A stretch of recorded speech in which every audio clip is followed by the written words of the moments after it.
दोस्तों, मैं त्रिशा सिंह, आप सभी का क्लब आईएएस एस्पिरेंट चैनल पर स्वागत है।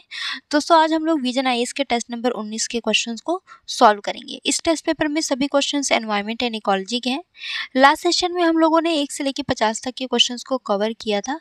आज इस सेशन में हम लोग बाकी बचे हुए क्वेश्चंस को कवर करेंगे। ठीक है, वीडियो अच्छी लगी तो लाइक, शेयर एंड सब्सक्राइब जरूर करिएगा। चलिए स्टार्ट करते हैं। पहला क्वेश्चन दिया है, भूतापीय प्रवणता की अवधारणा से तात्पर्य है। ठीक है, ऑप्शंस दिए हुए हैं, आप लोग एक बार आंसर करने की कोशिश करिए, इसका राइट आंसर क्या होगा। तो दोस्तों, भूतापीय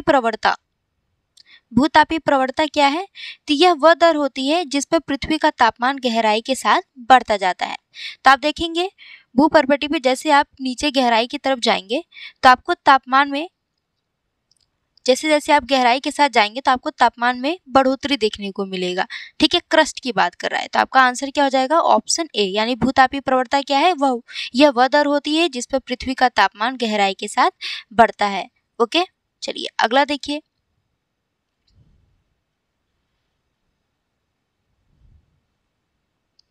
निम्नलिखित में से कितने कारक विद्युत उत्पन्न करने में पवन टरबाइनों की दक्षता को सर्वाधिक प्रभावित करते हैं?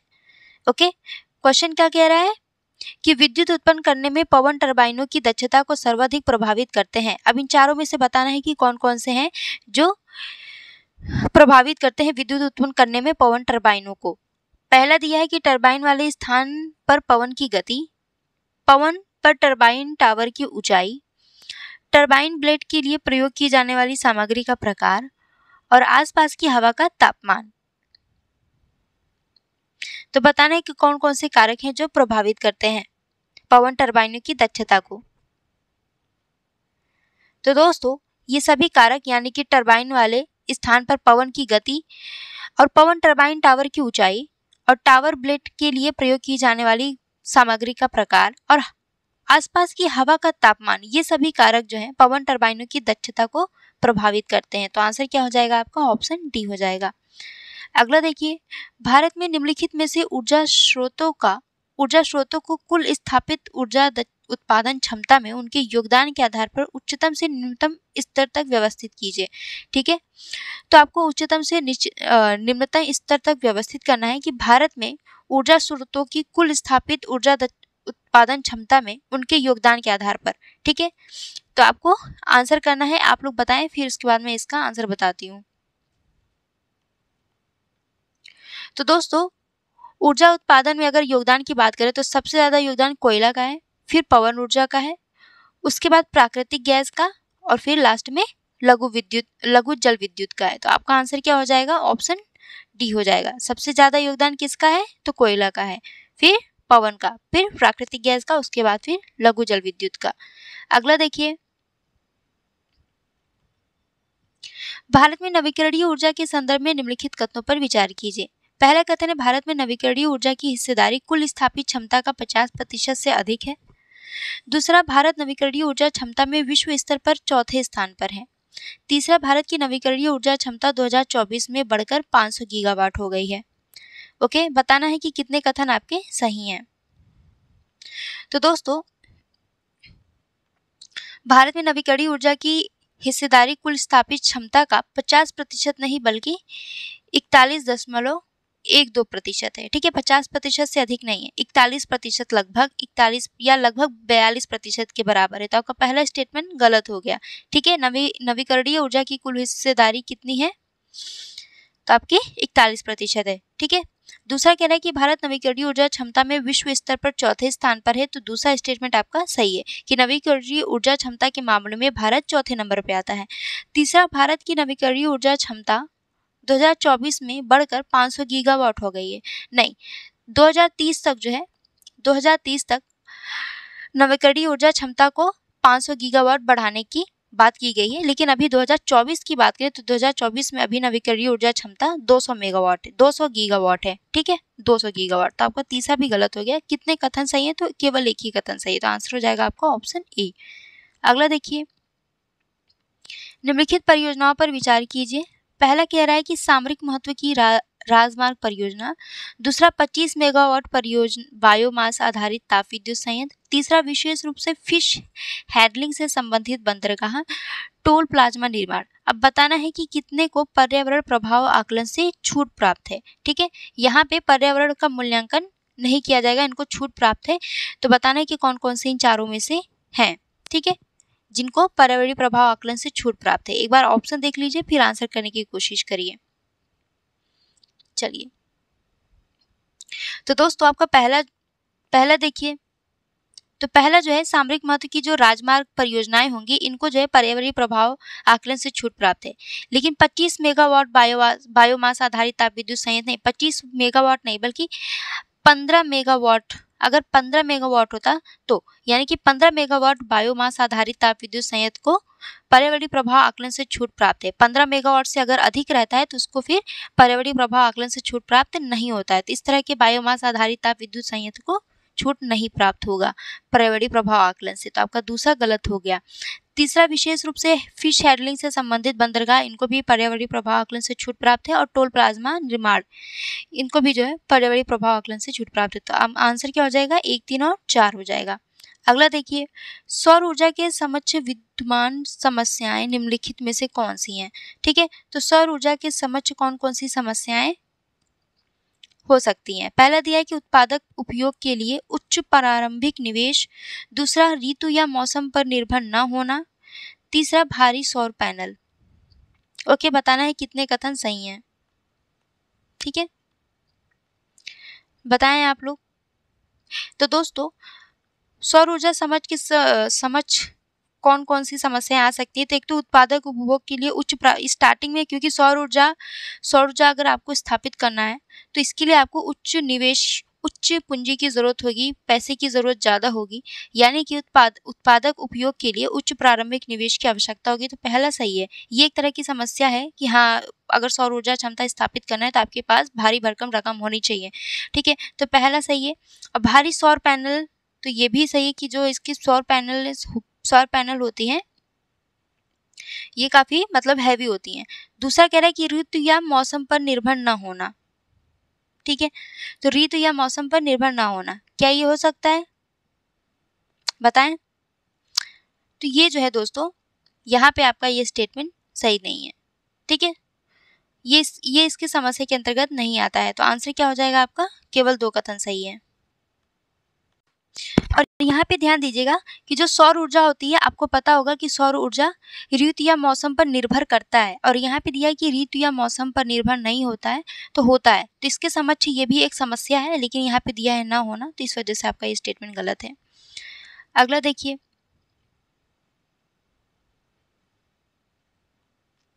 निम्नलिखित पर कितने ठोस बायोमास ईंधन है। ठीक है, कितने जो है निम्नलिखित में से कितने ठोस बायोमास ईंधन है, बताइए।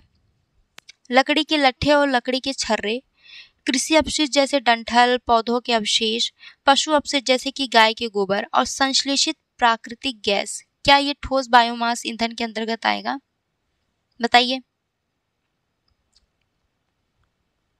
तो दोस्तों ठोस बायोमास ईंधन के अंतर्गत आपका संश्लेषित प्राकृतिक गैस नहीं आएगा, बल्कि बाकी जो 3 है, पशु अपशिष्ट जैसे कि गाय का गोबर हो गया, कृषि अपशिष्ट जैसे कि डंठल, पौधों के अवशेष हो गए जो, और लकड़ी के लट्ठे और लकड़ी के छर्रे, ये सभी जो है ठोस बायोमास ईंधन के अंतर्गत आएगा, लेकिन ये चौथा नहीं आएगा। तो कितने कथन सही हैं आपके, केवल 3।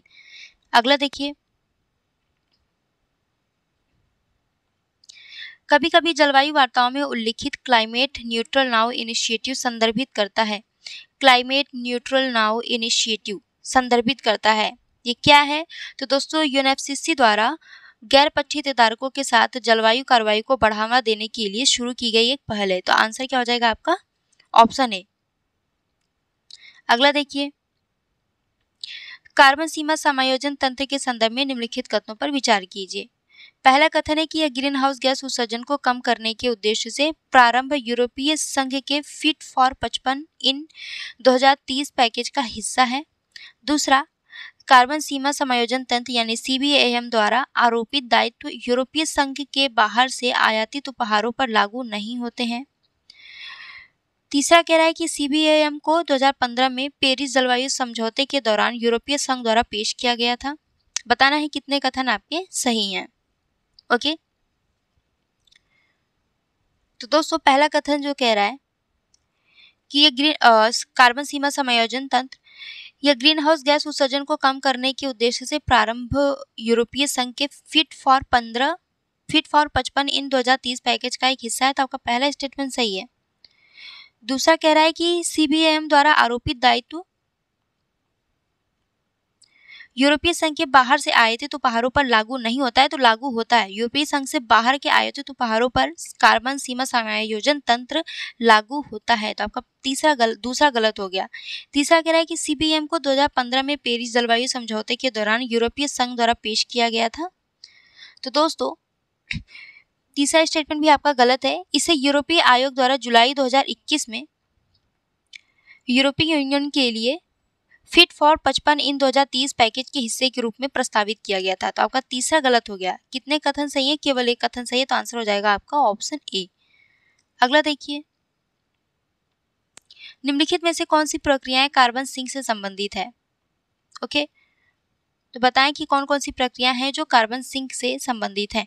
Direct air capture, ocean iron fertigation, मृदा कार्बन पृथक्करण, महासागरीय क्षारीयता में वृद्धि। सॉरी, बताएं आप लोग आंसर क्या होगा इसका। तो दोस्तों कार्बन सिंक से संबंधित है आपका ये चारों ही, direct air capture, ocean iron fertigation, मृदा कार्बन पृथक्करण और महासागरीय क्षारीयता में वृद्धि, ये चारों ही। तो आंसर क्या हो जाएगा आपका? ऑप्शन डी हो जाएगा। अगला देखिए, किगाली समझौते के संदर्भ में निम्नलिखित कथनों पर विचार कीजिए। पहला कथन है कि किगाली संशोधन क्लोरोफ्लोरोकार्बन के उत्पादन और खपत को कम करने के लिए किया गया एक अंतर्राष्ट्रीय समझौता है। दूसरा, किगाली संशोधन ओजोन क्षयकारी पदार्थों को चरणबद्ध तरीके से समाप्त करके ओजोन परत की रक्षा करने के लिए किया गया एक अंतर्राष्ट्रीय समझौता है। बताना है कि कौन सा कथन आपका सही है। ओके, तो दोस्तों ये जो आपका पहला स्टेटमेंट कह रहा है कि क्लोरोफ्लोरोकार्बन के उत्पादन और खपत को कम करने के लिए किया गया एक अंतर्राष्ट्रीय समझौता है, तो किगाली समझौता के अंतर्गत ये नहीं किया गया था। क्लोरोफ्लोरोकार्बन के उत्पादन और खपत को कम करने संबंधित प्रावधान जो है आपका इसमें किगाली संशोधन के अंतर्गत नहीं किया गया था। फिर किसके अंतर्गत किया गया था बताएं आप लोग। ये जो स्टेटमेंट दे रहा है क्लोरोफ्लोरोकार्बन के उत्पादन और खपत को कम करने के लिए किया गया एक अंतर्राष्ट्रीय समझौता, इसे मॉन्ट्रियल प्रोटोकॉल के अंतर्गत किया गया था। मॉन्ट्रियल प्रोटोकॉल जो है ओजोन लेयर को क्षति पहुंचाने वाले जितने भी पदार्थ हैं, हानिकारक पदार्थ, ठीक है, उनके उन्मूलन से संबंधित है। उनके चरणबद्ध तरीके से उसके उत्पादन को खत्म करने से संबंधित प्रावधान था मॉन्ट्रियल प्रोटोकॉल, ठीक है। और ये जो किगाली संशोधन है मॉन्ट्रियल के अंतर्गत किया गया एक संशोधन था, ठीक है। तो आपका पहला क्या हो गया? गलत हो गया। दूसरा भी जो है कह रहा है कि किगाली संशोधन ओजोन क्षयकारी पदार्थों को चरणबद्ध तरीके से समाप्त करके ओजोन परत की रक्षा करने के लिए किया गया एक अंतर, नहीं, किगाली संशोधन नहीं बल्कि ये मॉन्ट्रियल प्रोटोकॉल से संबंधित है, ठीक है, मॉन्ट्रियल प्रोटोकॉल। तो दूसरा भी गलत हो गया, तो आंसर क्या हो जाएगा? Option D. अगला देखिए, वायु गुणवत्ता प्रबंधन आयोग के संदर्भ में निम्नलिखित में से कौन सा कथन सही नहीं है? ओके, बताएं इसमें से कौन सा कथन सही नहीं है वायु गुणवत्ता प्रबंधन आयोग के संदर्भ में। तो दोस्तों इसमें लास्ट में जो कह रहा है कि इसकी अध्यक्षता भारत का पर्यावरण वन और जलवायु परिवर्तन मंत्री करता है, तो नहीं, इसकी अध्यक्षता जो है उच्च पद का अधिकारी जैसे कि सचिव या मुख्य सचिव स्तर का अधिकारी जो है इसकी अध्यक्षता करता है। तो आंसर क्या आ जाएगा? पूछा कौन सा सही नहीं है, तो ऑप्शन डी जो है आपका सही नहीं है। अगला देखिए, क्लाइमेट फोर्सिंग के संदर्भ में निम्नलिखित कथनों पर विचार कीजिए। पहला कथन है सौर विकिरण का किसी भी अन्य मानव जनित क्लाइमेट फोर्सिंग की तुलना में अधिक सकारात्मक क्लाइमेट फोर्सिंग इफेक्ट होता है। दूसरा, पिघलने के कारण ध्रुवीय बर्फ के एल्बिडो में हुई कमी नकारात्मक क्लाइमेट फोर्सिंग का उदाहरण है। ओके, अब बताएं इसका आंसर क्या होगा क्लाइमेट फोर्सिंग का। कौन सा कथन सही है ये बताना है।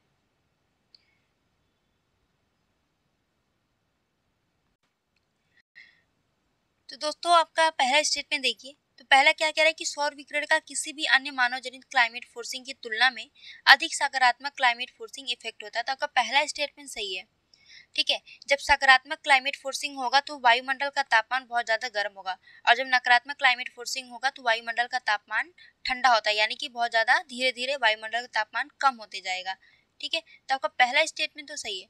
दूसरा कह रहा है कि पिघलने के कारण ध्रुवीय बर्फ के एल्बिडो में हुई कमी नकारात्मक क्लाइमेट फोर्सिंग का उदाहरण है। नकारात्मक क्लाइमेट फोर्सिंग का उदाहरण नहीं है, बल्कि ये सकारात्मक क्लाइमेट फोर्सिंग का उदाहरण है। तो आपका दूसरा गलत हो गया। तो आपके कितने कथन सही हैं? एक मिनट, आपका पहला स्टेटमेंट भी दोस्तों गलत है। दोस्तों यहाँ पे ध्यान दीजिएगा। एक चीज पहले तो आप समझ लीजिए, फिर इस क्वेश्चन का आंसर कर पाएंगे। जैसे ग्रीन हाउस गैस होता है, green house gas carbon dioxide हो गया, जल वाष्प हो गया, मीथेन हो गया, नाइट्रस ऑक्साइड, नाइट्रिक ऑक्साइड, ये सभी क्या करते हैं, हमारे वायुमंडल को गर्म करते हैं। ये सभी क्या करते हैं, हमारे वायुमंडल को गर्म करते हैं, हमारे वायुमंडल के तापमान को बढ़ा देता है। ठीक है, तो ये जो है आपका सकारात्मक क्लाइमेट फोर्सिंग के अंतर्गत आता है। ये जो है आपका सकारात्मक क्लाइमेट फोर्सिंग कहलाता है। अब जैसे ज्वालामुखी विस्फोट हुआ, ठीक है, ज्वालामुखी विस्फोट हुआ, तो ज्वालामुखी विस्फोट के कारण बहुत सारे राख धूल जो है हमारे वायुमंडल में फैल जाते हैं। ठीक है, राख धूल ये सभी हमारे वायुमंडल में फैल जाते हैं। जब ये हमारे वायुमंडल में फैल जाते हैं तो ऐसे क्या होता है कि इससे क्या होता है कि हमारी जो सूर्य की किरणें होती हैं, हमारी सूर्य की किरणें ईजिली पृथ्वी पर नहीं आ पाती हैं, यानी कि ये जो है एक तरह से लेयर बना लेती हैं और सूर्य की किरणें को पृथ्वी के अंदर नहीं आने देती हैं, ये परावर्तित कर देती हैं। अब जब सूर्य की किरणें पृथ्वी के धरातल तक नहीं पहुंचेंगी तो हमारा वायुमंडल का तापमान गर्म कैसे होगा? ठीक है, वो ठंडा रहेगा। तो ये जो है यानी कि ज्वालामुखी के कारण जब हमारे वायुमंडल का तापमान क्या हो रहा है, धीरे धीरे ठंडा हो रहा है, ठंडा होने की वजह से इसको क्या कहेंगे, नकारात्मक क्लाइमेट फोर्सिंग। ठीक है, ये क्या कहलाता है आपका, नकारात्मक क्लाइमेट फोर्सिंग। अब पहला स्टेटमेंट ध्यान से देखिएगा। पहला स्टेटमेंट क्या कह रहा है कि सौर विकिरण का किसी भी अन्य मानव जनित क्लाइमेट फोर्सिंग की तुलना में, यहाँ पे तुलना कह रहा है कि तुलना में अधिक सकारात्मक क्लाइमेट फोर्सिंग इफेक्ट होता है। सकारात्मक क्लाइमेट फोर्सिंग में क्या होगा कि तापमान बढ़ेगा, वायुमंडल का तापमान बढ़ेगा। अब सौर विकिरण, जैसे कि आप लोग को पता है कि सौर विकिरण से डायरेक्ट हमारे वायुमंडल का तापमान गर्म नहीं होता है। हमने आपको बहुत बार बताया है टेस्ट में, सभी टेस्ट पेपर में अक्सर ये क्वेश्चन आता है, तो मैं बताती हूँ। ठीक है, पार्थिव विकिरण के कारण हमारे वायुमंडल का तापमान गर्म होता है। तो फिर अगर हमारे जब सौर विकिरण कार्य हमारे वायुमंडल का तापमान गर्म नहीं होता है, अप्रत्यक्ष रूप से गर्म होता है, डायरेक्टली गर्म नहीं होता है। ठीक है, प्रत्यक्ष रूप से गर्म होता है, अप्रत्यक्ष रूप से गर्म होता है हमारे पृथ्वी का, हमारे वायुमंडल का तापमान सौर विकिरण के कारण। तो ऐसे में जब हमारे जब सौर विकिरण के कारण पृथ्वी का तापमान गर्म नहीं हो रहा है, तो फिर ये मानव जनित क्लाइमेट फोर्सिंग की तुलना में अधिक सकारात्मक क्लाइमेट फोर्सिंग इफेक्ट कैसे हो सकता है? तो आपका पहला गलत हो गया, यानी कि इसका क्लाइमेट फोर्सिंग, यानी कि इसका सकारात्मक क्लाइमेट फोर्सिंग क्या होगा, कम होगा मानव जनित के कारण। मानवों के कारण विभिन्न प्रकार की गैसों का उत्सर्जन हो रहा है, उद्योगों के माध्यम से तरह तरह के अपशिष्ट स्राव हो रहे हैं, तो उसके माध्यम से हमारे वायुमंडल में विभिन्न गैसेस उत्सर्जित हो रहे हैं, जो जैसे कि कार्बन डाइऑक्साइड हो गए, जैसे कि मीथेन हो गया, ये सभी क्या है, मानव जनित गैसेस हैं जो हमारे वायुमंडल में फैलती हैं और फिर हमारे वायुमंडल के तापमान को गर्म करती है। ठीक है, ज़्यादा से ज़्यादा पार्थिव विकिरण को अवशोषित करती है। तो आपका पहला भी गलत हो गया, दूसरा भी गलत हो गया, तो आंसर क्या हो जाएगा, ऑप्शन डी हो जाएगा। अगला देखिए, जलवायु परिवर्तन प्रदर्शन सूचकांक के संदर्भ में निम्नलिखित कथनों पर विचार कीजिए। जलवायु परिवर्तन प्रदर्शन सूचकांक के संदर्भ में पहला कह रहा है कि भारत अपनी रैंकिंग में सुधार करते हुए विश्व स्तर पर शीर्ष 3 जलवायु प्रदर्शनकर्ताओं में शामिल हो गया। दूसरा कह रहा है कि इसे संयुक्त राष्ट्र जलवायु पर्यावरण कार्यक्रम द्वारा प्रकाशित किया गया। तीसरा, यह पूर्ण रूप से विकासशील देशों के ग्रीन हाउस गैस उत्सर्जन न्यूनीकरण लक्ष्यों पर केंद्रित है। बताना है कि कितने कथन आपके सही हैं। ओके, तो दोस्तों 64वां क्वेश्चन देखिए ध्यान से। तो भारत ने अभी दोस्तों जलवायु परिवर्तन प्रदर्शन सूचकांक रैंकिंग जारी की गई, तो भारत ने 10वां रैंक हासिल किया। भारत, इसमें कह रहा है कि भारत अपनी रैंक में सुधार किया है, तो रैंक में सुधार नहीं किया बल्कि इसके रैंक में 2 पायदान नीचे गिरा है ये। ठीक है, 2 पायदान नीचे गिरावट हुआ, तो पहला स्टेटमेंट आपका गलत हो गया। दूसरा कह रहा है कि इसे संयुक्त राष्ट्र पर्यावरण कार्यक्रम द्वारा प्रकाशित किया गया है, तो दूसरा भी गलत है। आपको पता होगा कि जलवायु परिवर्तन प्रदर्शन सूचकांक जो है जर्मन न्यू क्लाइमेट, ध्यान से नाम सुन लीजिएगा, German new climate institute, German new climate institute और क्लाइमेट एक्शन इंटरनेशनल द्वारा जारी किया जाता है, न कि यूनाइटेड नेशन एनवायरनमेंट प्रोग्राम द्वारा। तो आपका दूसरा भी गलत हो गया। तीसरा कह रहा है कि यह पूर्ण रूप से विकासशील देशों के ग्रीन हाउस गैस उत्सर्जन न्यूनीकरण लक्ष्यों पर विकसित है। तो यहाँ पर आपका ये भी स्टेटमेंट तीसरा गलत हो गया। यह पूर्ण रूप से विकासशील देशों ने विकसित देशों के ग्रीन हाउस गैस उत्सर्जन न्यूनीकरण लक्ष्यों पर केंद्रित है। तो तीसरा गलत हो गया। तो आंसर क्या हो जाएगा आपका? ऑप्शन डी, यानी कि कोई भी कथन सही नहीं है। अगला देखिए, ग्लोबल वार्मिंग पोटेंशियल के संदर्भ में निम्नलिखित कथनों पर विचार कीजिए। ग्लोबल वार्मिंग पोटेंशियल मतलब कि कोई गैस है, वो वायुमंडल में हमारे वायुमंडल में कितने दिनों तक या कितने सालों तक टिकी है। ठीक है, ठीक है, कोई गैस है, मान लो हमारे वायुमंडल, या कोई प्रदूषक है, वो हमारे वायुमंडल में कितने सालों तक टिकी है और वो कितना ज्यादा उसके अंदर क्षमता है ऊष्मा को अवशोषित करने की। ठीक है, एक तो क्या पॉइंट है कि कितने सालों तक वायुमंडल में वो अपना अस्तित्व बनाए रखा है, कितने सालों तक वो जीवित है हमारे वायुमंडल में। और दूसरा क्या है कि उसके अंदर कितनी क्षमता है ऊष्मा को अवशोषित करने की। यानी कि कोई तत्व, मान लो कोई गैस है, जैसे यहाँ पे नाइट्रस ऑक्साइड है, तो नाइट्रस ऑक्साइड कितना ज्यादा ऊष्मा को अवशोषित कर रहा है ये, और कितने दिनों तक वायुमंडल में जीवित है ये चीज, ये जो है ग्लोबल वार्मिंग पोटेंशियल कहलाएगा। अब स्टेटमेंट देखिए, पहला कह रहा है कि नाइट्रस ऑक्साइड की ग्लोबल वार्मिंग क्षमता कार्बन डाइऑक्साइड की तुलना में बहुत अधिक है। तो आपका पहला स्टेटमेंट सही है। ठीक है, आप देखेंगे कार्बन डाइऑक्साइड की तुलना में नाइट्रस ऑक्साइड जो है ये ग्लोबल वार्मिंग को ज्यादा तेजी से बढ़ाता है। क्यों? क्योंकि इसके अंदर जो है ऊष्मा को अवशोषित करने की क्षमता बहुत ज्यादा है, और इसके अलावा नाइट्रस ऑक्साइड जो है कार्बन डाइऑक्साइड की तुलना में ज्यादा दिनों तक वायुमंडल में विद्यमान रहता है। ठीक है, तो आपका पहला स्टेटमेंट सही हो गया। दूसरा कह रहा है कि नाइट्रस ऑक्साइड का वायुमंडलीय जीवन काल इसका जीवन काल जो है CO2 से ज्यादा है। CO2 से ज्यादा है तभी तो नाइट्रस ऑक्साइड की ग्लोबल वार्मिंग पोटेंशियल जो है ज्यादा है ना CO2 से। तो आपका दूसरा गलत हो गया, पहला सही है। पहला सही है, दूसरा गलत है, तो आपका आंसर क्या हो जाएगा? ऑप्शन सी।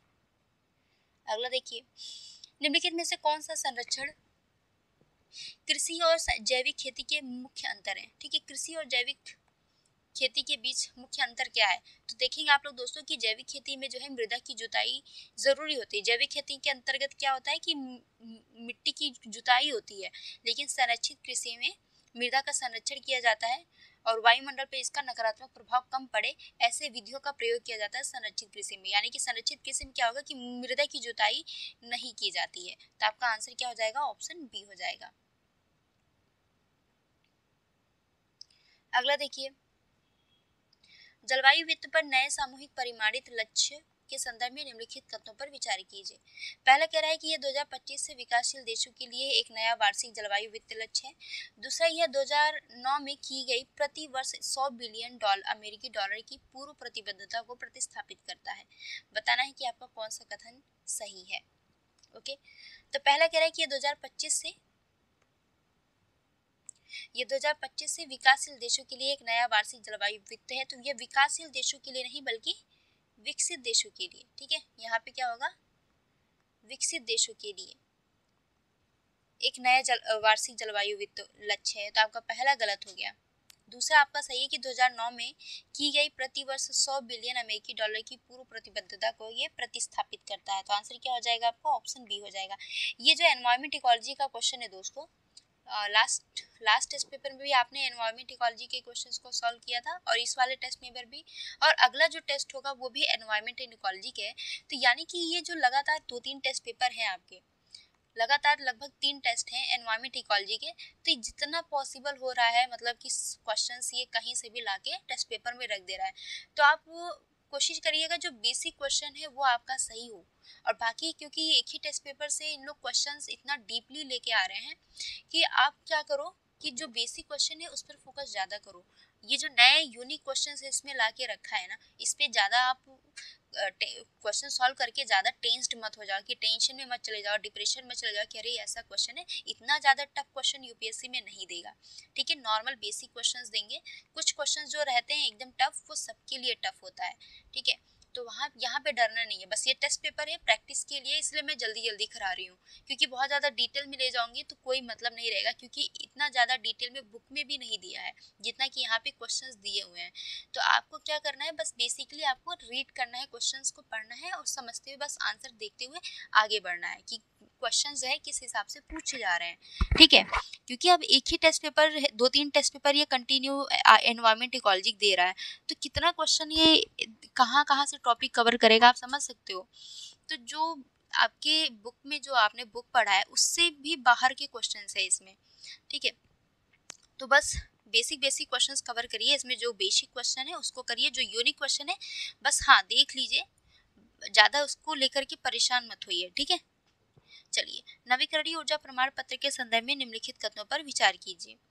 पहला कथन है कि सभी नवीकरणीय ऊर्जा परियोजनाओं में अभितटीय पवन और सौर ऊर्जा परियोजनाओं का राजस्व गुणक सर्वाधिक है।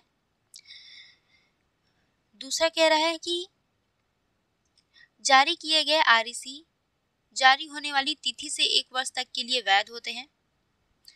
तीसरा कह रहा है कोई भी प्रतिष्ठान जो नवीकरणीय ऊर्जा का उत्पादन कर रहा है उसे पात्र नवीकरणीय ऊर्जा परियोजनाओं से संबंधित उत्पादन के बाद 6 महीने के भीतर आरईसी के लिए आवेदन करना है।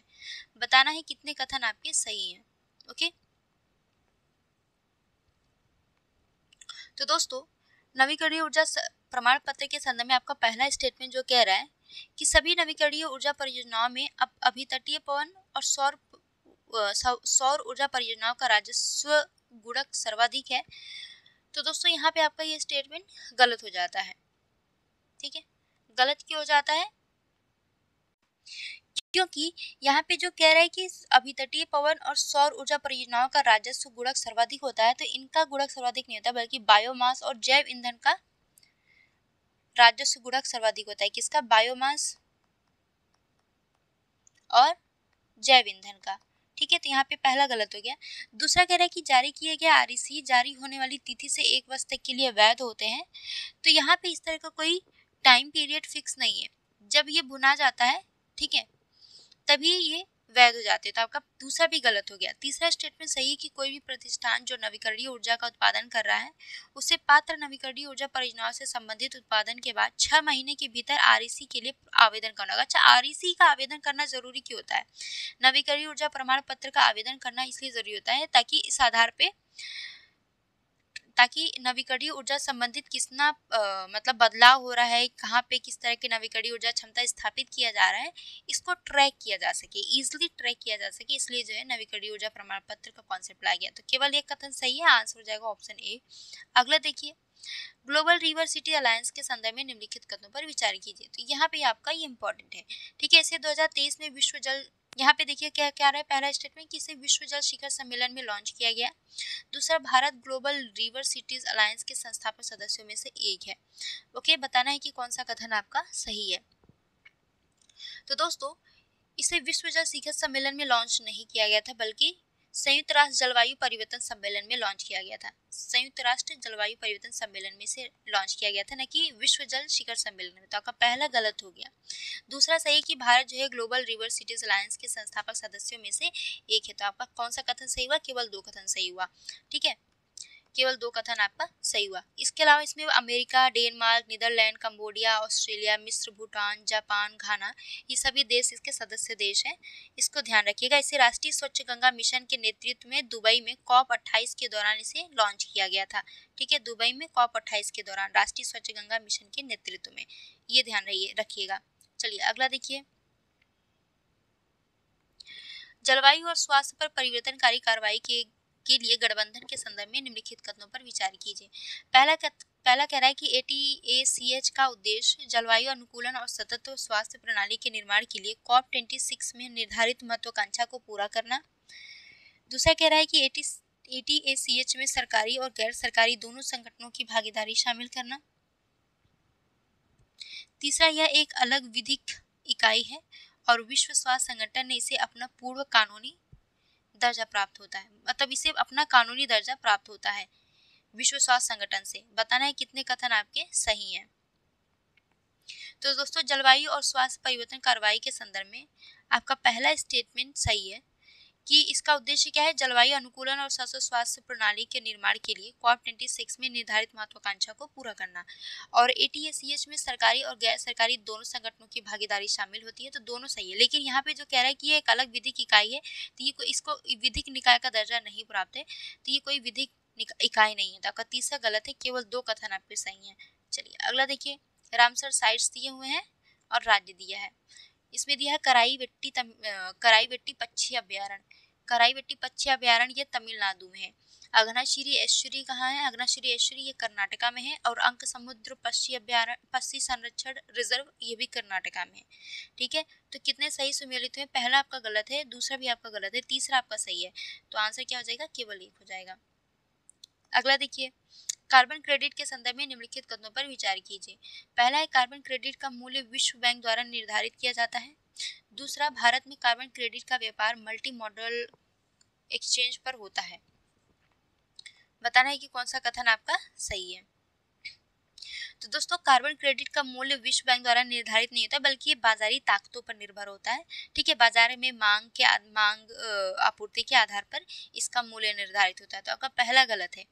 दूसरा कह रहा है कि बाजार में भारत में कार्बन क्रेडिट का व्यापार मल्टी कमोडिटी एक्सचेंज पर होता है। तो यही सेम कंसेप्ट यहाँ पे भी होता है कि भारत में भी कार्बन क्रेडिट जो है मांग आपूर्ति के आधार पर यानी कि बाजार की शक्तियों द्वारा निर्धारित होता है। तो दोनों कथन आपके गलत हो गए। चलिए अगला देखिए, मीथेन उत्सर्जन के संदर्भ में निम्नलिखित कथन पर विचार कीजिए।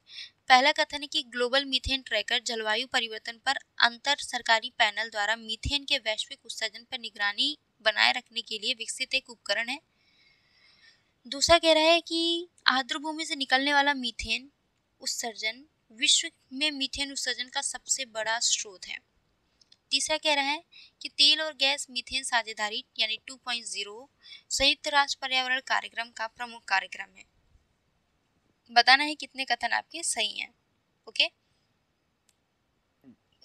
पहला कह रहा है कि मीथेन उत्सर्जन ग्लोबल मीथेन ट्रैकर। देखिए यहाँ पे क्या कह रहा है कि ग्लोबल मीथेन ट्रैकर जलवायु परिवर्तन, ग्लोबल मीथेन ट्रैकर नहीं, ग्लोबल मीथेन ट्रैकर को इसमें कह रहा है कि जलवायु परिवर्तन पर अंतर सरकारी पैनल यानी आईपीसीसी द्वारा विकसित किया गया एक उपकरण है। तो आईपीसीसी द्वारा विकसित नहीं किया गया बल्कि अंतर्राष्ट्रीय ऊर्जा एजेंसी द्वारा। ठीक है, अंतर्राष्ट्रीय ऊर्जा एजेंसी द्वारा। तो आपका पहला गलत हो गया। ग्लोबल मीथेन ट्रैकर जो है अंतर्राष्ट्रीय ऊर्जा उत्सर्जन द्वारा मीथेन के वैश्विक उत्सर्जन पर निगरानी बनाए रखने के लिए विकसित एक उपकरण है। ठीक है, ये क्या करता है? ये करता है क्या है? ये जो है मीथेन के उत्सर्जन पर निगरानी रखता है कि कहाँ पे किसी मान लो कोई उद्योग है तो वहाँ पे कितना मीथेन का उत्सर्जन हो रहा है। ठीक है, कहाँ कहाँ पे कितना मीथेन उत्सर्जन हो रहा है इसको ट्रैक करता है और इसको अंतर्राष्ट्रीय ऊर्जा एजेंसी द्वारा विकसित किया गया है। ठीक है, न कि आईपीसीसी द्वारा। और सबसे ज़्यादा मीथेन का उत्सर्जन जो है आर्द्रभूमि से होता है। तो दूसरा स्टेटमेंट आपका सही है। और तीसरा भी सही है कि तेल और गैस मीथेन साझेदारी 2.0 जो है संयुक्त राष्ट्र पर्यावरण कार्यक्रम का एक प्रमुख कार्यक्रम है। ठीक है, दोनों कथन सही हैं, दो कथन सही है, एक कथन गलत था। आंसर हो जाएगा ऑप्शन बी। अगला देखिए, अंटार्कटिका ओजोन छिद्र के संदर्भ में निम्नलिखित कथनों पर विचार कीजिए। पहला है, पिछले 2 दशकों में अंटार्कटिका के ओजोन छिद्र के क्षेत्रफल और गहनता में वृद्धि देखी गई है। दूसरा, अंटार्कटिका पर एक सशक्त ध्रुवीय भंवर की उपस्थिति से ओजोन छिद्र का आकार बढ़ सकता है। ठीक है, बताना है कि कौन सा कथन आपका सही है। तो दोस्तों एक मिनट, तो दोस्तों अंटार्कटिका ओजोन छिद्र की अगर बात करें तो अंटार्कटिका में ओजोन छिद्र के क्षेत्रफल एवं गहनता में वृद्धि देखी गई। तो ओजोन छिद्र में भी हाल ही में कुछ 2 दशकों से अंटार्कटिका छिद्र में जो है कमी देखने को मिली है। इसके क्षेत्रफल और गहनता में कमी देखने ना कि वृद्धि। तो आपका पहला गलत हो गया। दूसरा क्या है, अंटार्कटिका पर एक सशक्त ध्रुवीय भंवर की उपस्थिति में ओजोन छिद्र का आकार बढ़ जाता है। तो आप देखेंगे या तो समतापमंडलीय बादल का निर्माण होता है या तो ध्रुवीय भंवर के कारण ओजोन अंटार्कटिका पर अगर ध्रुवीय भंवर का निर्माण होता है तो ऐसे में जो गैसेस होती हैं खास करके ये हाइड्रोक्लोरोफ्लोरो गैस हो गई, अन्य गैसेस, उनके लिए एक सतह मिल जाता है। ठीक है, उनके लिए एक सतह मिल जाता है।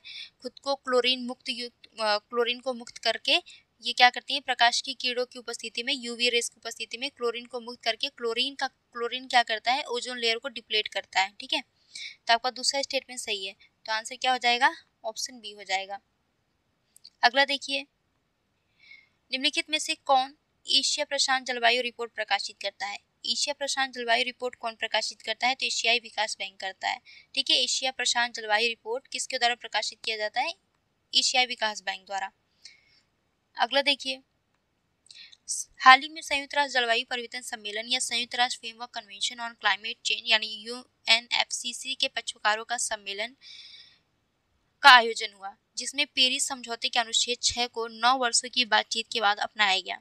यह सम्मेलन कहाँ हुआ? डायरेक्ट यही क्वेश्चन पूछ देता कि भाई यूएनएफसीसी के पक्षकारों का सम्मेलन जो है, जो कि COP29 कहाँ आयोजित हुआ? तो भाई ऑब्वियस सी बात है, बाकू के अजरबैजान के बाकू में आयोजित हुआ। इतना लंबा चौड़ा इतिहास लिखने की क्या ही जरूरत थी? इनको दिखाना है कि भाई यूपीएससी का टेस्ट पेपर है, ठीक है। निम्नलिखित में से किसका उपयोग जैव व्युत्पन्न फोम बनाने के लिए किया जाता है? जैव व्युत्पन्न फोम बनाने के लिए किसका उपयोग किया जाता है? पादप आधारित तेल का प्रयोग किया जाता है। अगला देखिए, मधुमक्खियों में रोगजनक स्पिल ओवर और स्पिल बैक के संदर्भ में निम्नलिखित कथनों पर विचार कीजिए। पहला कथन कह रहा है कि रोगजनक स्पिल ओवर में साझा पर्यावासों में पालतू मधुमक्खियों से जंगली परागकणों में रोगजनकों का संचरण शामिल होता है। दूसरा, रोगजनक स्पिल बैक तब होता है जब जंगली परागकण प्रबंधित मधुमक्खियों में विषाणु का संचरण करते हैं। ठीक है, बताना है कि कौन सा कथन आपका सही है। देखो, बहुत जगहों पे मधुमक्खियों का पालन होता है, ठीक है। जब ये मधुमक्खियों का पालन होता है, अगर मान लो इनमें से कोई मधुमक्खी संक्रमित हो गई किसी रोग से, तो ये जो मधुमक्खी है जंगलों में जाकर के अन्य मधुमक्खियों को क्या करेगी? संक्रमित करेगी, ठीक है। ये जो क्या करेगी? संक्रमित करेगी। तो आपका पहला स्टेटमेंट जो है सही हो जाता है। इसमें यही कह रहा है कि जो आपका मतलब जो पालतू मधुमक्खी है, जब ये जंगलों में जाकर के अन्य मधुमक्खियों को संक्रमित करती है तो इसको स्पिल ओवर कहते हैं, ठीक है। और जब ये जंगल का कोई मधुमक्खी आकर के प्रबंधित यानी कि जो मधुमक्खियों का जो पालन हो रहा है, जो जिस मधुमक्खियों को पालन किया जाता है, अगर वो जंगली मधुमक्खी आकर के इन मधुमक्खियों को संक्रमित करती है तो इसको स्पिल बैक कहा जाता है, ठीक है। तो अब देखिए दूसरा, पहला स्टेटमेंट की रोगजनक स्पिल ओवर क्या है कि इसमें साझा पर्यावासों में पालतू मधुमक्खियों से जंगली परागकणों में रोगजनकों का संचरण शामिल है, तो पहला स्टेटमेंट सही है। और रोगजनक स्पिल बैक में क्या है कि जब जंगली परागकण प्रबंधित मधुमक्खियों में विषाणु का संचरण करते हैं, तो दोनों स्टेटमेंट सही है। आंसर हो जाएगा ऑप्शन सी। अगला देखिए, लेसर मीलवर्म लार्वा के संदर्भ में निम्नलिखित कथनों पर विचार कीजिए। लेसर मीलवर्म लार्वा, पहला है कि ये प्लास्टिक खाने वाले कीट हैं। ये मूल रूप से पश्चिमी घाट में पाए जाते हैं। बताने कि कौन सा आपका कथन सही है। तो दोस्तों आपका पहला स्टेटमेंट सही है। ये जो लेसर मीलवर्म लार्वा होते हैं ये प्लास्टिक खाने वाले कीट होते हैं और ये मूल रूप से पश्चिमी घाट में नहीं बल्कि सभी जगहों पे देखने को मिलता है। लेसर मीलवर्म जैसे गेहूं का चोकर हो गया, इसमें भी ये पाए जाते हैं। अनाज का भंडार हो गया, यहाँ पे भी ये खुद को उत्पन्न कर लेते हैं। इनके विकास में वृद्धि होने लगती है। तो ये मूल रूप से पश्चिमी घाट में नहीं हर जगहों पे देखने को मिलते हैं, ठीक है। लेजर मीलवर्म ये जो है प्लास्टिक खाने वाले कीट होते हैं। तो आपका पहला सही है, दूसरा गलत हो गया। तो आंसर क्या हो जाएगा? केवल एक कथन सही है। अगला देखिए, हाल ही में टाइटन एरम नामक एक दुर्लभ प्रजाति सुर्खियों में थी। निम्नलिखित में से किसकी प्रजाति है ये? तो दोस्तों ये जो है टाइटन एरम जो है ये एक पुष्प की प्रजाति है, ठीक है। ये क्या है? एक पुष्प की प्रजाति है। ये एक दशक में एक बार ही ये फूलता है, ठीक है। इसकी फूल खिलती है एक दशक में एक बार। इसको शव पुष्प के नाम से भी जाना जाता है। और आईयूसीएन के अगर हम बात करें आईयूसीएन स्टेटस की, तो इसकी आईयूसीएन स्टेटस इसको जो है एंडेंजर्ड की कैटेगरी में रखा गया है, ठीक है। मूल रूप से यह पश्चिमी सुमात्रा और इंडोनेशिया में देखने को मिलता है टाइटन एरम। चलिए अगला देखिए, हाल ही में सुर्खियों में रहे अदम्य और अक्षर है। ये अदम्य और अक्षर क्या है? तो दोस्तों भारतीय तटरक्षक बल द्वारा लॉन्च किया गया एक तीव्र गश्ती पोत है ये, ठीक है। अदम्य और अक्षर क्या है? एक तीव्र गश्ती पोत है। तो आंसर क्या हो जाएगा? ऑप्शन बी हो जाएगा। अगला देखिए, अमेरिकी चुनाव में स्विंग स्टेटस की अवधारणा के संदर्भ में निम्नलिखित कथनों पर विचार कीजिए। ओके, पहला कह रहा है कि ये वे राज्य हैं जहां एक पार्टी लगातार जीतती है जिससे चुनाव परिणामों में बहुत कम अंतर आता है। दूसरा, ये वे निर्वाचक मंडल हेतु महत्वपूर्ण होते हैं क्योंकि उनके वोट पूरी तरह से उस राज्य के विजयी होने वाले उम्मीदवार को जाते हैं। बताना है कौन सा कथन आपका सही है, ठीक है। तो दोस्तों आपका पहला स्टेटमेंट गलत है, ठीक है। तो ये आपका स्टेटमेंट गलत क्यों है? ये स्विंग स्टेटस का क्या कॉन्सेप्ट है? तो देखो, अमेरिकी चुनाव में स्विंग स्टेटस की अवधारणा का क्या मतलब है? यानी कि जैसे कि अमेरिकी राष्ट्रपति चुनाव में स्विंग स्टेटस वे राज्य होते हैं जहां संभावित रूप से कोई भी उम्मीदवार जीत सकता है। ऐसा कोई फिक्स नहीं है कि मतलब उम्मीदवार ए ही जीतेगा या फिर उम्मीदवार बी। जैसे जनमत संग्रह एक तरह का जनमत सर्वेक्षण होता है जिसमें ये अंदाजा लगाया जाता है कि लोग किस उम्मीदवार को ज़्यादा समर्थन दे रहे हैं, ठीक है। लेकिन यहाँ पे क्या होता है कि इस तरह का कोई संभावना नहीं होती कि यहाँ के जो वोटर हैं ए को वोट देंगे या बी को देंगे। तो यहाँ पे ये ऐसा होता है कि किसी भी उम्मीदवार को वोट दिया जा सकता है, कोई भी उम्मीदवार जीत सकता है, कोई फिक्स नहीं रहता है कि उम्मीदवार ए जीतेगा या उम्मीदवार बी। नॉर्मली हम लोग देखते हैं जहाँ पे चुनाव होता है तो हम लोग आइडिया लगाते हैं कि मे बी ए जीत सकता है या बी जीत सकता है, ठीक है। लेकिन यहाँ पे इस तरह का कोई कॉन्सेप्ट नहीं होता। और इसमें पहला कह रहा है स्टेटमेंट कि ये वे राज्य है जहाँ एक पार्टी लगातार जीतती है जिससे चुनाव परिणामों में बहुत कम अंतर होता है। तो पहला गलत हो गया। दूसरा स्टेटमेंट आपका सही है कि वे निर्वाचक मंडल हेतु महत्वपूर्ण होते हैं क्योंकि उनके वोट पूरी तरह से उस राज्य के विजयी होने वाले उम्मीदवारों को जाता है, ठीक है। तो आंसर क्या हो गया, केवल 2 कथन आपका सही है। अगला देखिए, मुसनेट प्लेटफॉर्म जो हाल ही में सुर्खियों में था, ये क्या है? मुसनेट प्लेटफॉर्म। तो दोस्तों इसको जो है सऊदी अरब में विदेशी घरेलू श्रमिकों के लिए वेतन संरक्षण और बेहतर सुविधाओं के लिए डिजिटल प्लेटफॉर्म है, ठीक है। सऊदी अरब में काम करने वाले जो विदेशी श्रमिक हैं, यानी कि बाहर से मान लो भारतीय श्रमिक जो है विदेश सऊदी अरब में जाकर के काम कर रहे हैं, तो इनके वेतन से संबंधित, इनके बेहतर सुविधाओं से संबंधित एक प्लेटफॉर्म लाया गया, मुसनेट प्लेटफॉर्म, सऊदी अरब में, ठीक है। तो यही आपका आंसर होगा, यानी कि सभी जो सऊदी अरब में काम करने वाले सभी विदेशी घरेलू श्रमिकों के लिए वेतन संरक्षण और बेहतर सुविधाओं के लिए डिजिटल प्लेटफॉर्म, ठीक है। तो आंसर हो जाएगा ऑप्शन डी। अगला देखिए, अगला है हाल ही में सुर्खियों में रहा मेगा जिला निम्नलिखित में से क्या है? मेगा जिला क्या है? सुर्खियों में रहा मेगा जिला क्या है, बताएं। तो दोस्तों ये सुपर हैवी बूस्टर को मध्य हवा में पकड़ने के लिए स्पेस एक्स के स्टार बेस पर रॉकेट पकड़ने वाली संरचना है।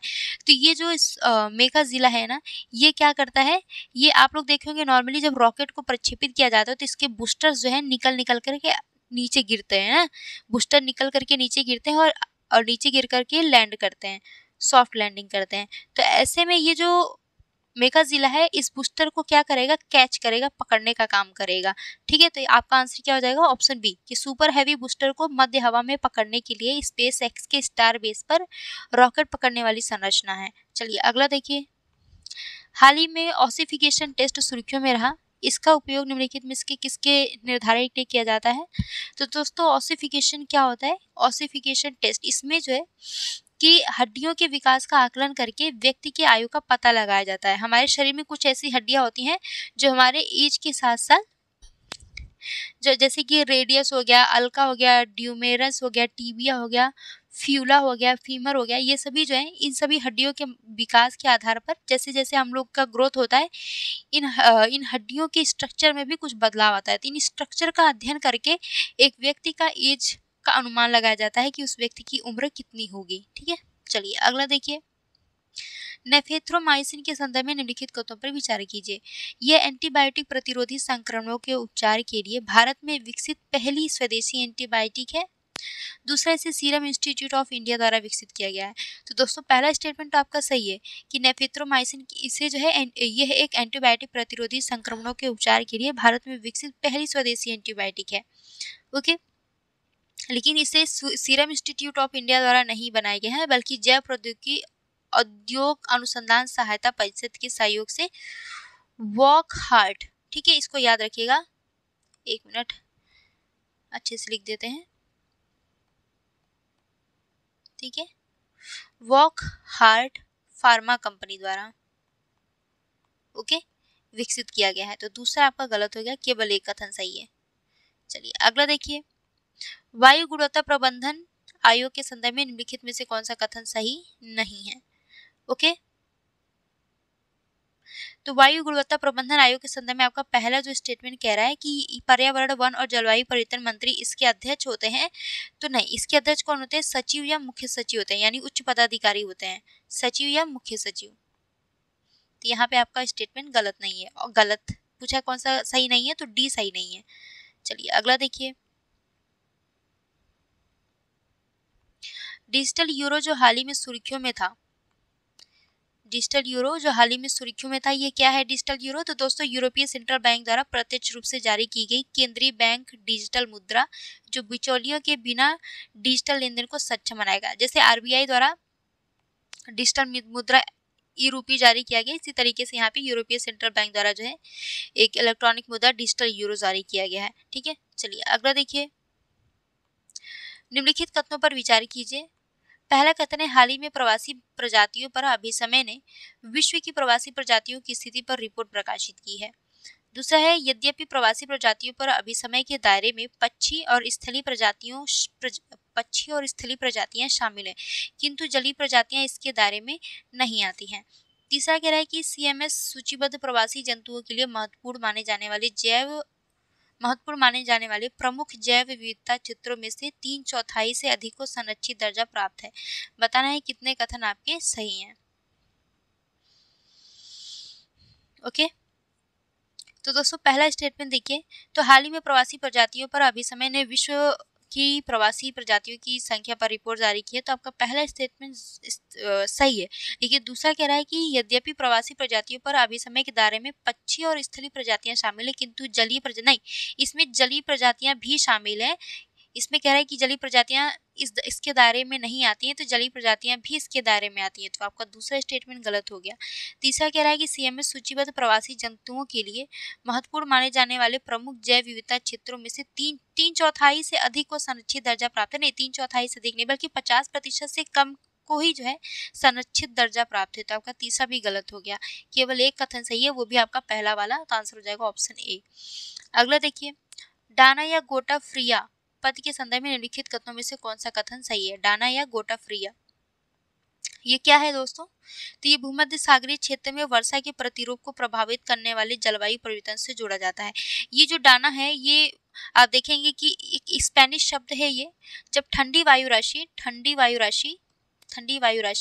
गर्म वायु राशि को ऊपर धकेल देती है, तो इससे डाना या गोटा फ्रिया जैसी कंडीशन उत्पन्न होती है। एक तरह का वायु दाब है, ठीक है। इसमें क्या होता है कि ठंडी वायु राशि गर्म वायु राशि को ऊपर धकेल देती है, इससे फिर कपासी वर्षी मेघ का निर्माण होता है, जिससे कि बहुत ज्यादा वर्षा होती है। ओके, चलिए अगला देखिए, मायोंग गांव किस राज्य या केंद्र शासित प्रदेश में स्थित है? तो दोस्तों मायोंग गांव जो है असम में है। मायोंग गांव असम में है। आंसर क्या हो जाएगा आपका? ऑप्शन। इसको जो है काले जादू की भूमि भी कहा जाता है। मायोंग गांव को क्या कहा जाता है? काले जादू की भूमि। ठीक है, चलिए अगला देखिए, प्राय सुर्खियों में रहने वाला पद कैरोटेनॉइड्स संदर्भित करता है। ये कैरोटेनॉइड्स क्या है दोस्तों? तो पादपों से प्राप्त एक वर्णक को जो पक्षियों के पंखों में लाल, नारंगी, पीला रंग बनाता है। तो ये जो कैरोटेनॉइड्स है, ये जो है एक तरह का वर्णक होता है, जो आप देखेंगे पक्षियों के पंख का कलर हो गया या पंखा कलर जो लाल होता है, पक्षियों के पंखों का कलर लाल या नारंगी या पीला, ये इसी के कारण होता है, कैरोटेनॉइड्स के कारण। जब बहुत लेकिन तोता देखेंगे आप, तो तोता का जो कलर होता है वो इसके कारण नहीं होता है, कैरोटेनॉइड्स के कारण, वो अपवाद के तौर पे है। ठीक है, लेकिन जो बाकी जो पक्षी होते हैं उनके जो पंखों का कलर होता है वो कैरोटेनॉइड्स के कारण ही निर्धारित होता है। ठीक है, चलिए अगला देखिए, हाल ही में शुरू की गई हमसफर नीति के संदर्भ में निम्नलिखित कथनों में से कौन सा इसके लक्ष्य और उद्देश्य का सर्वोत्तम वर्णन करता है? तो हमसफर नीति क्या है दोस्तों? तो ये जो है इसका उद्देश्य पर्यावरणीय संधारिता को बढ़ावा देने हेतु राष्ट्रीय राजमार्गों पर सुविधाओं में वृद्धि करना। तो आप देखेंगे राष्ट्रीय राजमार्गों पे होटल्स, रेस्टोरेंट और पार्किंग की सुविधा, ये सभी जो है इस हमसफर नीति के तहत लाया जाएगा। ठीक है, तो आंसर हो जाएगा आपका ऑप्शन सी। अगला देखिए, राष्ट्रीय प्राकृतिक कृषि मिशन के संदर्भ में निम्नलिखित कथनों पर विचार कीजिए। पहला कथन है, इसका उद्देश्य मिशन मोड आधारित परियोजनाओं के माध्यम से देश भर में प्राकृतिक कृषि को बढ़ावा देना है। दूसरा, इसका उद्देश्य प्राकृतिक रूप से उगाए गए रसायन मुक्त उत्पादों के लिए एकल राष्ट्रीय ब्रांड का निर्माण करना है। तीसरा, राष्ट्रीय स्तर पर मिशन का क्रियान्वयन प्रधानमंत्री की अध्यक्षता में एक राष्ट्रीय संचालन समिति के माध्यम से किया जाएगा। तो दोस्तों आपका पहला और दूसरा स्टेटमेंट तो सही है, राष्ट्रीय प्राकृतिक कृषि मिशन के संदर्भ में, कि ये जो है देश में प्राकृतिक कृषि को बढ़ावा देगा और इसके साथ ही जो है रसायन मुक्त उत्पादों के लिए एक एकल राष्ट्रीय ब्रांड का निर्माण करेगा, लेकिन इसका क्रियान्वयन जो है प्रधानमंत्री की अध्यक्षता में नहीं बल्कि कृषि एवं किसान कल्याण मंत्री की अध्यक्षता में होगा। तो तीसरा आपका गलत हो गया। तो कितने कथन सही है? 2 कथन सही हैं। चलिए अगला देखिए। हाल ही में सुर्खियों में रहने वाली ब्लू लाइन निम्नलिखित में से किन देशों के मध्य की सीमा निर्धारित करती है? ब्लू लाइन, ठीक है, ब्लू लाइन, अरे यार पेंसिल काम नहीं कर रहा है। ब्लू लाइन बताना है आपको। तो ये लेबनान और इजराइल के मध्य सीमा रेखा है, लेबनान और इजराइल के मध्य, ठीक है। लेबनान, लेबनान, ब्लू लेबनान ऐसे याद कर लो, ठीक है। इसमें ब्लू ब भी है, ल भी है, और इसमें भी ल और ब है, ऐसे याद कर लो। ब्लू से ब्लू, ठीक है, ऐसे याद कर लो। चलो अगला देखो। भूखमरी और गरीबी के खिलाफ वैश्विक गठबंधन के संदर्भ में निम्नलिखित कथनों पर विचार कीजिए। पहला कथन दिया है, G20 समूह के सदस्य देशों की एक पहल है। दूसरा, इसका उद्देश्य सदस्य देशों के बीच उत्तम प्रथाओं को साझा करके 2030 तक भूख और गरीबी को समाप्त करना है। तीसरा कह रहा है कि इसके पास सदस्य देशों को वित्तीय सहायता प्रदान करने के लिए एक समर्पित निधि है। बताना है कौन सा कथन आपका सही है। दोस्तों आपका पहला स्टेटमेंट सही है कि G20 समूह के सदस्य देशों की एक पहल है ये भूखमरी और गरीबी के खिलाफ वैश्विक गठबंधन। दूसरा जो कह रहा है कि इसका उद्देश्य सदस्य देशों के बीच उत्तम प्रथाओं को साझा करके 2030 तक भूख और गरीबी को समाप्त करना। लेकिन तीसरा जो कह रहा है कि इसके पास सदस्य देशों को वित्तीय सहायता प्रदान करने के लिए एक समर्पित निधि है, तो इस तरह का कोई कॉन्सेप्ट नहीं है, ठीक है। तो तीसरा गलत हो गया आपका। आंसर क्या हो जाएगा? 1 और 2। अगला देखिए। हाल ही में भारत सरकार ने बाल विवाह मुक्त भारत नामक एक राष्ट्रीय अभियान शुरू किया है, जिसका उद्देश्य देश को बाल विवाह मुक्त बनाना। इस संबंध में बाल विवाह के संदर्भ में निम्नलिखित कथनों पर विचार कीजिए। पहला कथन है, भारत में बाल विवाह प्रतिषेध अधिनियम 2006 के अनुसार पुरुषों के लिए 21 वर्ष से कम और महिलाओं के लिए 18 वर्ष से कम आयु को बाल विवाह माना गया। दूसरा कह रहा है कि मानव अधिकारों की सार्वभौमिक घोषणा में पुरुषों और महिलाओं के लिए विवाह की न्यूनतम आयु निर्दिष्ट नहीं की गई है। बताना है कौन सा कथन सही है। तो दोस्तों पहला स्टेटमेंट आपका सही है कि भारत में जो है बाल विवाह प्रतिषेध अधिनियम 2006 के अनुसार पुरुषों के लिए 21 वर्ष और महिलाओं के लिए 18 वर्ष की आयु कम से कम विवाह की को बाल विवाह माना गया। यानी कि 21 वर्ष से कम आयु की अगर पुरुषों की विवाह होती है तो उसको बाल विवाह माना जाएगा, और 18 वर्ष से कम आयु की महिलाओं की अगर विवाह होती है तो उसे बाल विवाह माना जाएगा, ठीक है। और दूसरा कह रहा है कि मानव अधिकारों की सार्वभौमिक घोषणा में पुरुषों और महिलाओं के लिए विवाह की न्यूनतम आयु निर्दिष्ट नहीं की गई है। तो आपका दूसरा गलत हो गया, पहला सही है। तो आंसर हो जाएगा ऑप्शन ए। अगला देखिए। जनजाति और संबंधित राज्य केंद्र शासित प्रदेश। कोरगा, अच्छा यहाँ पे कह रहा है कि निर्दिष्ट नहीं की गई है, तो यह स्टेटमेंट आपका सही है। मानवाधिकारों की सार्वभौमिक घोषणा में पुरुषों और महिलाओं के लिए विवाह की न्यूनतम आयु निर्दिष्ट नहीं है, तो ये भी स्टेटमेंट सही है। तो आंसर हो जाएगा आपका ऑप्शन सी, ठीक है। अब जनजाति देखिए, तो कोरगा जनजाति, कोरगा जनजाति कहाँ पे? केरला और कर्नाटका में, त्रिपुरा में नहीं, केरला और कर्नाटका में, केरला और कर्नाटका में पाए जाते हैं। तो आपका पहला गलत हो गया। जारवा जनजाति अंडमान और निकोबार द्वीप समूह में।